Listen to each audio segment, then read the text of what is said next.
Bismillahirrahmanirrahim. Assalamualaikum warahmatullahi wabarakatuh. Waalaikumsalam warahmatullahi wabarakatuh. Al-Fatihah. A'udzu billahi minasyaitonir rajim. Bismillahirrahmanirrahim.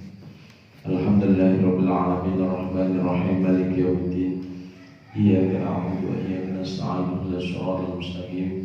Shiratal ladzina an'amta 'alaihim ghairil maghdubi 'alaihim waladdallin. Amin. Mari kita lanjutkan kajian tentang kitab Tasawwuf Ibad.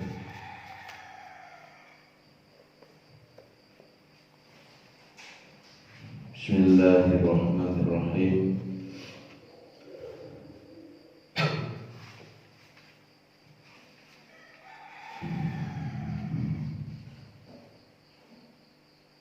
Wal maqalatu ats-tsaminata 'asyar halaman 154. Bismillahirrahmanirrahim. 154. Wal maqalatu ats-tsaminata 'asyarah lan utawi maqalah kang kaping 18. Qala alaihi salam, qala iku dawuh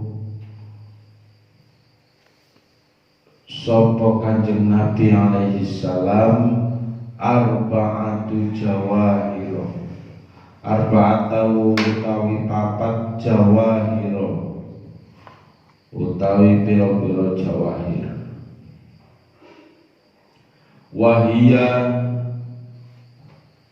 Wahia utawi arba'ah jawahir iku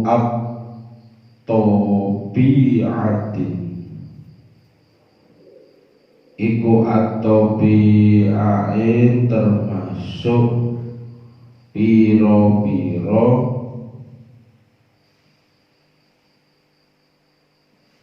penganggone watak. Fi jismi ing dalem jismi. Jism itu termasuk anak Adam ya. Jadi di badannya anak Adam itu yulzimuha kang ngilangake ing baban. Maksudnya ada 4 hal, ada 4 macam permata yang harus ada di dalam diri anak Adam.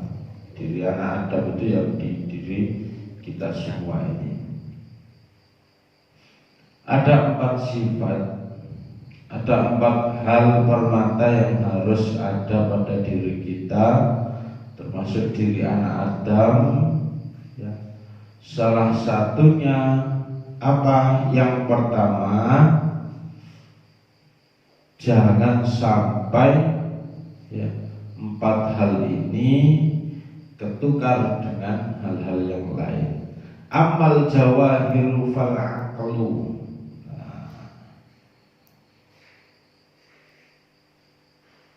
Yang pertama itu amal jawahiru, anapun utawi piro-piro jawahir, fal aqlu mongko iku akal. Jadi yang pertama yang harus ada, yang pasti ada pada diri anak Adam itu adalah akal. Karena kita dibekali oleh Allah akal dan pikiran ya. Untuk apa? Ya untuk bisa membedakan mana yang baik, mana yang buruk dan sebagainya, mana untuk memikirkan masa depan ya. Itu pasti ada pada diri manusia. Memilah dan memilih. Wa huwa jauharu ruhaniyun. Wa huwa jauharun iku jauhar ruhaniyun kang bangsa rohani.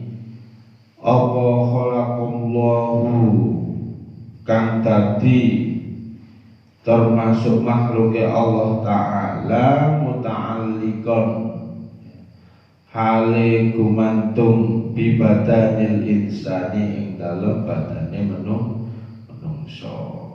Maka yang pertama di sini apa? Yang pertama itu adalah akal, ya.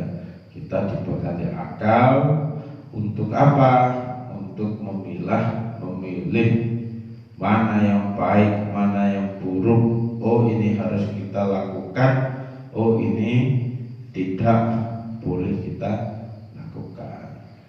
Ya, untuk mikir, untuk bisa membedakan. Nah, itu sudah pasti ada pada diri anak Adam. Nah, sampean kan punya akal, kan tuh akal kan, gendeng kan seperti itu.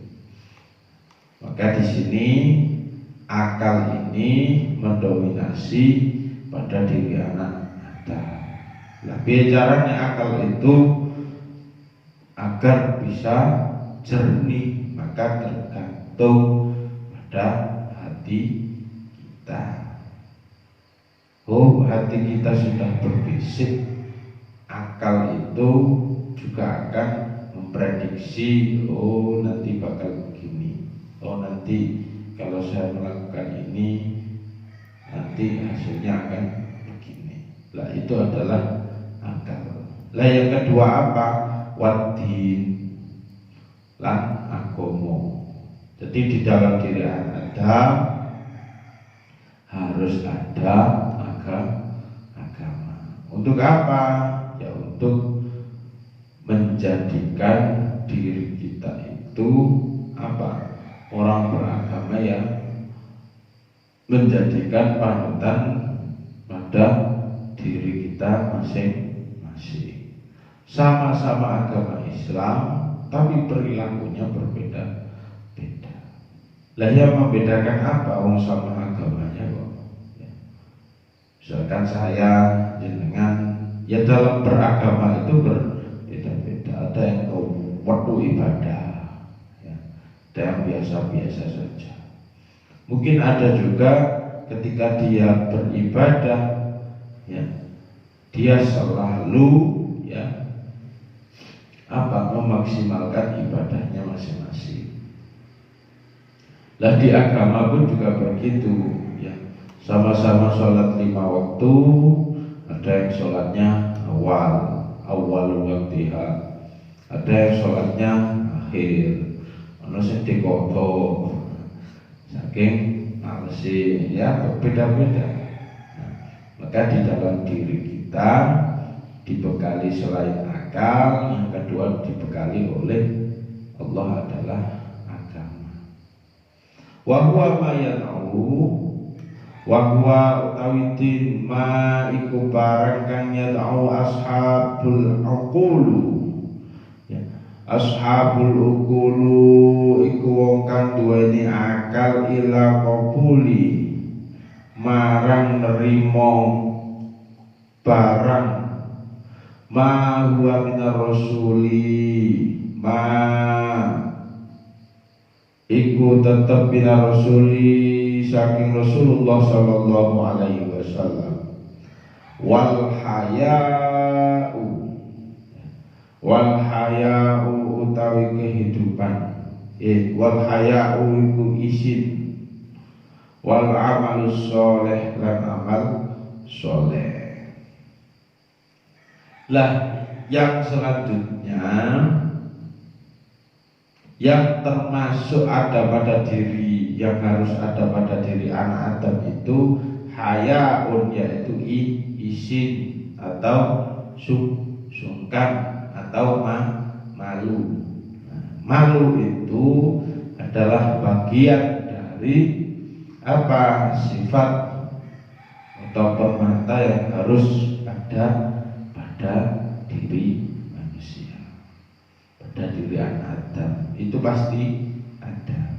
Lah malu di sini dalam artian orang yang malu duwe rasa isin, ya. Isin dalam hal apa? Isin ketika melakukan kemaksiatan. Kemarin sudah kita bahas. Isin ketika melanggar apa yang dilarang oleh izin ketika dia bermaksiat, ya. Itu sungkan. Nah, dalam diri seseorang pasti ada rasa malu. Lah kok sekarang banyak orang yang bermaksiat tanpa malu? Wah, ya ini berarti rotok jadi ya, malunya hilang. Kalau yang kemaluannya hilang, nah, jangan sampai. Tapi ini rasa atau sifat malunya itu sebagai diri seorang Islam harusnya kita malu dong kepada Allah ketika kita melanggar apa larangan atau melanggar apa yang dilarang oleh Allah, ataupun kita malu ketika kita tidak bisa melaksanakan perintah Allah Subhanahu wa ta'ala, entah itu berupa ibadah sholat, entah itu berupa ibadah sosial, infak, sedekah, zakat dan sebagainya. Harusnya kita sebagai seorang Islam, seorang Muslim yang beragama, yang punya akal, harusnya kita punya rasa malu. Nah, yang terakhir itu, yang keempat adalah wal amalus soleh, yaitu amal yang bagus, amal yang baik. Nah, empat hal ini, satu, manusia dibekali akal, dibekali agama, harus beragama pada diri manusia, harus ada rasa malu, pasti ada itu. Kemudian yang keempat itu adalah amal soleh. Maka empat hal inilah yang menjadi permata dalam diri anak Adam. Lah, empat hal ini bisa rusak. Empat hal ini bisa rusak manakala ada hal-hal yang lain yang itu bertolak belakang dengan apa yang ada di sini. Maka makalah ini menjelaskan fal ghadabu yuzilul aqlu. Hilangnya akal ya disebabkan oleh apa? Ghadab itu yang bisa merusak akal itu adalah ghadab ya. Ghadab itu adalah muring, menesu, ngamukan ya. Orang yang ghadab ya, orang yang marah dalam kondisi marah-marah ya, maka akalnya tidak akan mampu untuk berpikir secara jernih. Contoh misalkan sampean melihat orang yang mau ngamuk ya, ngamuk polos, maka akalnya tidak akan apa bisa berpikir oh ini kok ini lah, kok bakal apa istilahnya bakal membuahkan hasil yang jelek. Oh misalnya aku ngomong nanti dia akan tersinggung dan sebagainya. Tapi ketika kita kondisi marah, maka akal tidak akan bekerja. Kalaupun ghadab itu adalah nafsu yang berbicara, nafsu yang melakukan. Karena apa? Ketika akal itu dikendalikan oleh amarah, maka itu menjadikan akal baik kita rusak. Maka ono wong sing penggawane ngomeng ya. Nah, mungkin itu ghadab, akalnya dikendalikan oleh amarah. Lah pasti apa? Aurah-aurah atau pikiran-pikiran positifnya hilang. Maka kita disuruh apa? Disuruh untuk memikirkan bagaimana cara kita mempunyai apa? Hal yang positif pada diri kita. Ya termasuk apa? Kita hilangkan amarah, kita hilangkan sifat muring. Jadi wong iku ojo sampai muring. Ya ada kalanya lah orang itu marah, mungkin marah ketika anak didikmu istrinya ataupun santrinya dan sebagainya jelas-jelas melanggar apa yang ada di dalam aturan, ya pasti marah. Itu boleh-boleh saja konteksnya dalam hal mendidik. Tapi nek kalau koro-koro awakmu ngamuk, ya mau ngamuk, ya senengane marah-marah, maka mungkin di bawah alam sadar dia akalnya sudah pedot. Nah, ini yang harus dikendalikan. Maka untuk menjaga permata yang ada pada diri manusia, termasuk diri anak Adam, untuk menjaga akal dan pikiran kita agar jernih, jangan sampai kita suka mengumbar amarah atau suka godop, suka ngamuk. Nah, karena itu bisa merusak akal pikiran manusia.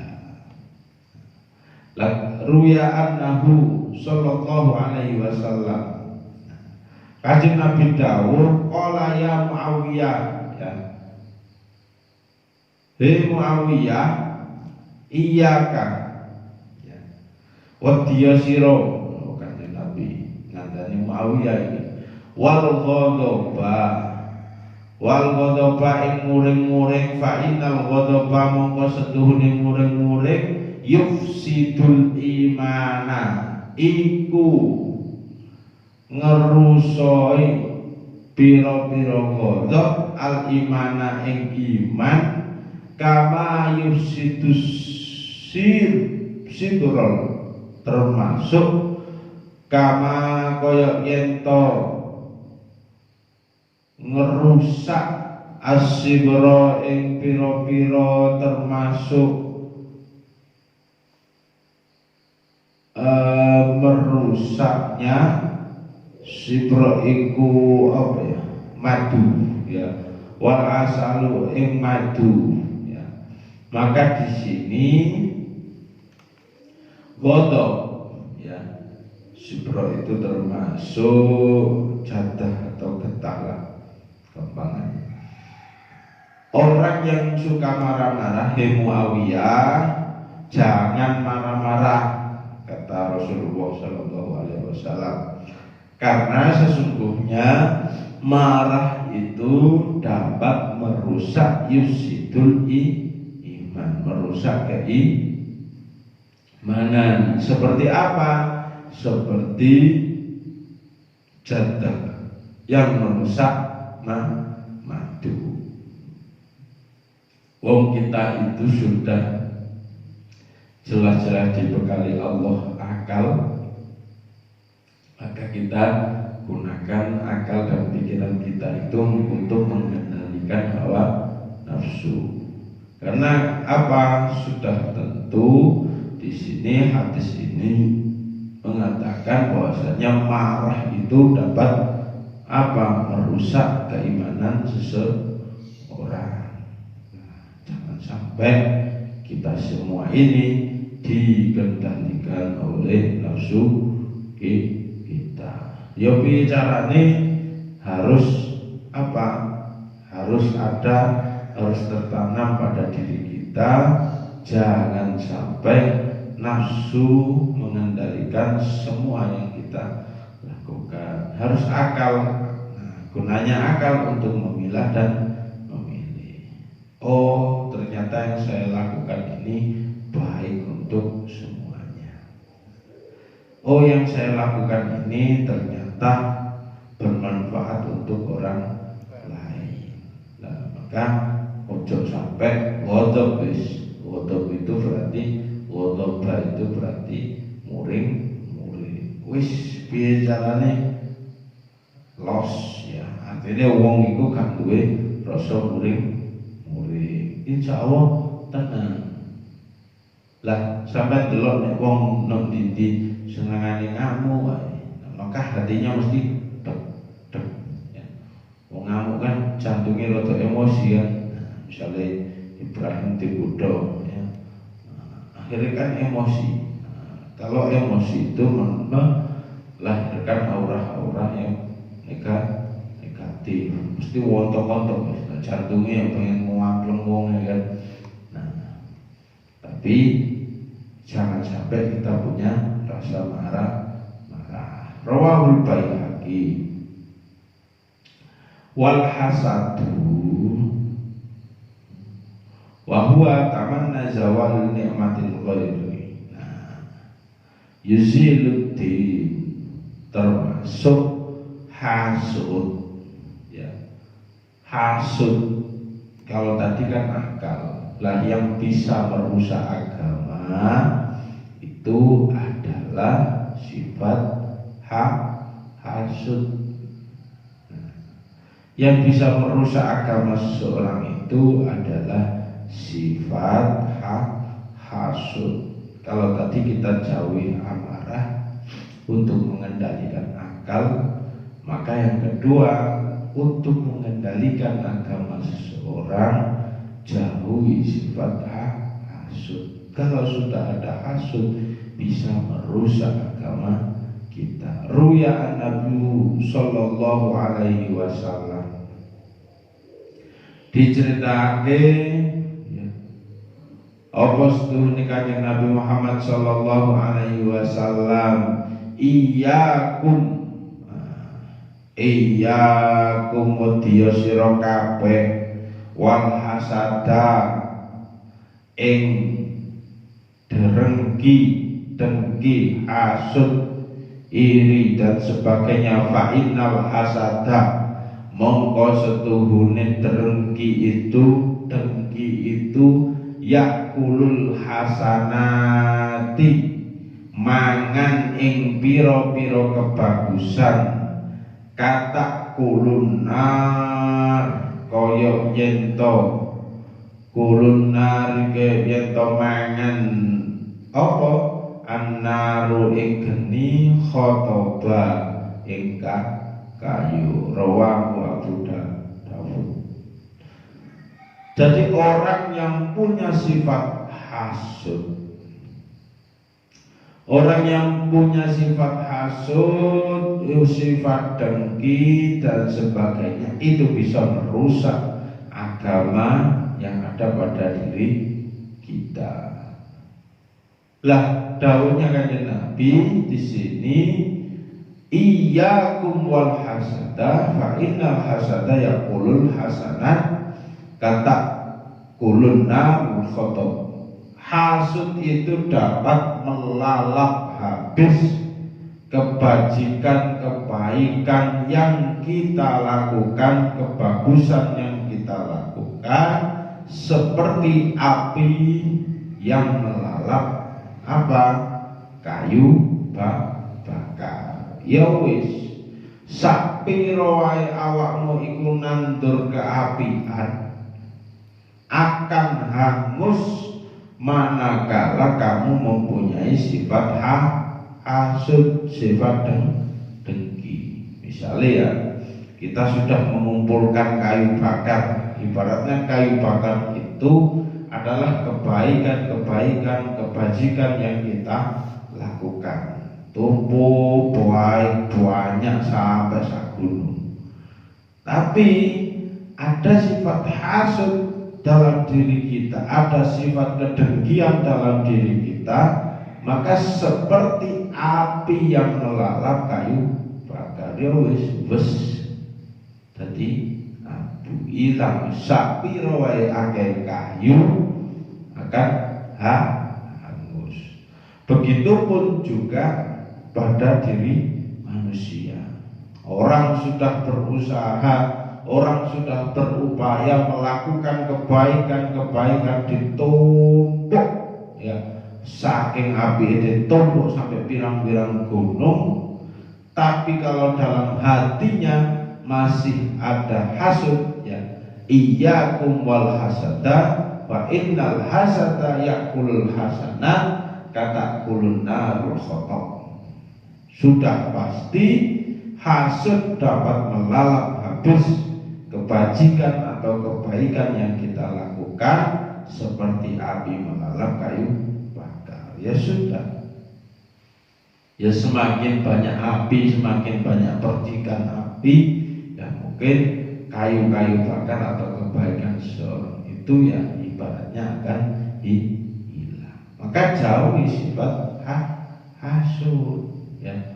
Jangan sampai kita lakukan itu. Wis talah ya. Wis talah, jangan sampai kita punya sifat dengki, iri, lapo mengurusi atau dengki pada orang lain. Lapo ya. Padahal sudah jelas takaran ataupun rezeki seseorang itu sudah ditakar oleh Allah masing-masing. Ya sudah, apapun yang didapat orang lain yaitu memang rezekinya. Kalau rezekinya kita dapat segini ya sudah, qadarullah, itu memang takdir Allah. Mungkin yang bisa mengiri, yang bisa mungkin menjadi sumber konflik iri dan dengki ya, manusia tidak suka dengan orang lain, itu bukan asal dari pendapat, bukan. Yang bikin ngiri dari orang-orang lain itu, yang menimbulkan sifat hasud itu bukan pendapat, tapi pendapatan. Kan beda, tinggal nambahi ando. Bedanya pendapat sama pendapatan kan sudah berbeda. Yang bikin iri seseorang itu, yang menimbulkan sifat hasud, iri, dengki dan sebagainya itu bukan pendapat, tapi pendapatan. Kalau pendapatan berarti apa yang diperoleh manusia tersebut. Wis salah ya. Kalau kita punya sifat yang kemarin ya, sifat qanaah, menerima walaupun ya, qanaah bil qalil, walaupun sedikit, insyaallah hati kita akan tentram, dijauhi dari sifat hasud. Kok ada orang yang suka hasud, suka iri, suka dengki ya, maka dirinya akan, yang dilakukan itu akan membakar kebaikan-kebaikan yang dilakukan. Qala syairu min bahril mutaqarrib, dawuh sapa penyair, ala kulli man bata li jasidan atadri ala man asatal adab. Iki penyair menyatakan ala kulli man bat ya. Eling ngucapo sira liman bata marang wong kang dadi li jasidan, iku wong kang drengki, wong kang dengki. Atadri ana ta ngertiya sapa sira alaman asaktal adab, wong kang apa istilahnya tidak mempunyai tata krama. Penyair mengatakan bahwasanya katakan kepada orang yang mempunyai sifat dengki, ala kulli man bata li jasidan, katakan pada orang-orang yang suka punya sifat dengki tersebut, atadri alaman asatal adab ya, pada siapa ya dia itu apa bersikap, pada siapa dia itu melakukan kedengkian tersebut. Asakta 'ala Allah fi fi'lihi, asakta gawe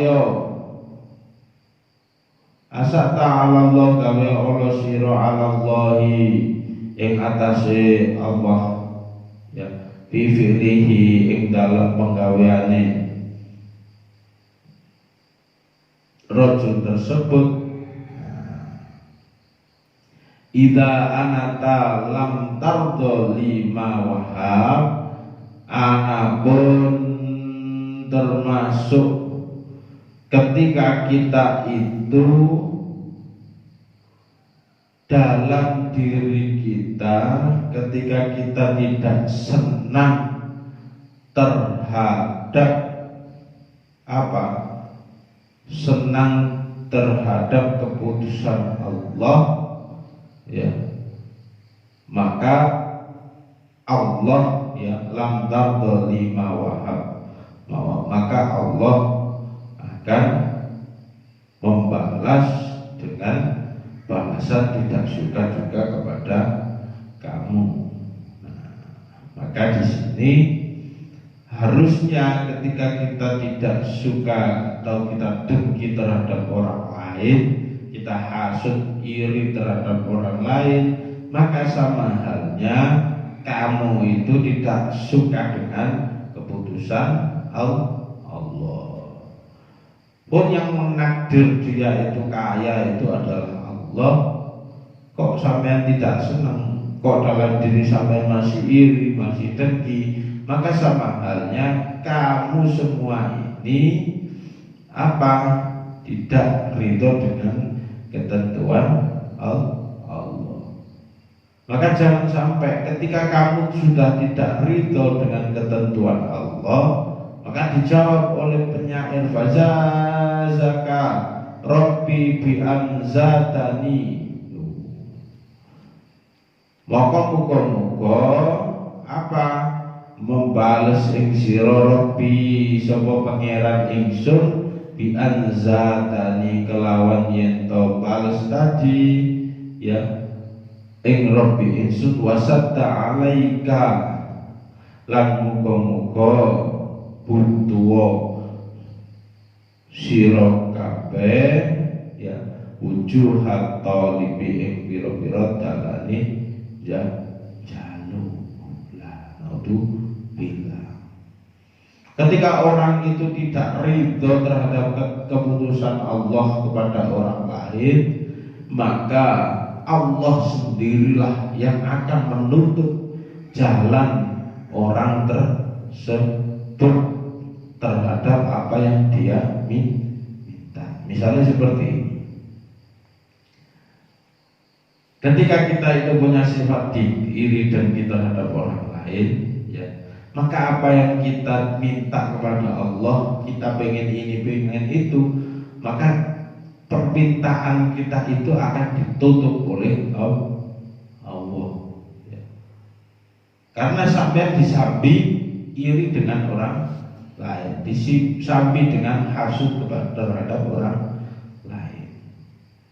Maka apa yang kita inginkan, apa yang kita cita-citakan, apa yang kita minta kepada Allah setiap hari, setiap malam kita berdoa bersujud kepada Allah, maka Allah sendirilah yang akan menutup apa yang kita cari tersebut. Semakin kita tardoli mawahab, semakin kita jauh tidak ridho terhadap pendapatan orang lain, terhadap pencapaian orang lain, terhadap apa yang dimiliki oleh orang lain, maka Allah pun juga akan semakin menutup apa yang kita inginkan, apa yang kita minta kepada Allah. Jadi konsekuensinya ya seperti itu. Maka semakin kamu membenci orang lain, maka semakin Allah akan membenci dan menutup jalan kehidupan kamu. Maka nggak usahlah, ya, jauhi sifat hasud, karena hasud itu dapat merusak agama kita. Maka seperti halnya tadi, ya, jangan sampai kebaikan-kebaikan yang kita lakukan akan hangus musnah, ya, seperti api yang membakar, ya, yang melalap kayu bakar. Nah, umpamanya kan memang kayu bakar, andaikan besi ya mungkin masih angel ngobongi kan seperti itu, mungkin di suhu-suhu tertentu. Tapi kalau sudah kayu bakar, habis. Maka semoga kita dijauhkan dari sifat marah, sifat hasud, ya, sehingga apa yang ada pada diri manusia termasuk 4 hal tadi: akal, agama, malu, amal soleh, yang seharusnya permata-permata ini ada pada diri manusia itu, diri anak Adam tidak hangus. Semoga kita dijauhkan dari hal-hal yang memang itu bisa merusak keimanan kita, dan semoga keimanan dan ketakwaan kita semakin bertambah, sehingga dalam kitab ini sudah pasti nasihat-nasihat dalam beribadah itu semoga bisa menambah ketakwaan kita kepada Allah Subhanahu wa Ta'ala. Semoga bermanfaat. Mari kita akhiri dengan bacaan doa dan kafaratul majelis. Rabbana anfa'na bima 'allamtana, Rabbi 'allimna alladhi yanfa'una, Rabbi faqihna wa faqihna wa qarabati lana fi dinina, Rabbana anfa'na bima 'allamtana, Rabbi 'allimna alladhi yanfa'una, Rabbi faqihna wa faqihna wa qarabati lana fi dinina, Rabbana anfa'na bima 'allamtana, Rabbi 'allimna alladhi yanfa'una, Rabbi faqihna wa faqihna wa qarabati lana fi dinina. Baca doa kafaratul majelis. Subhanakallahumma wa bihamdika asyhadu an la ilaha illa anta astaghfiruka wa atubu ilaik. Syukran. Wassalamualaikum warahmatullahi wabarakatuh. Allahumma shalli ala sayyidina Muhammad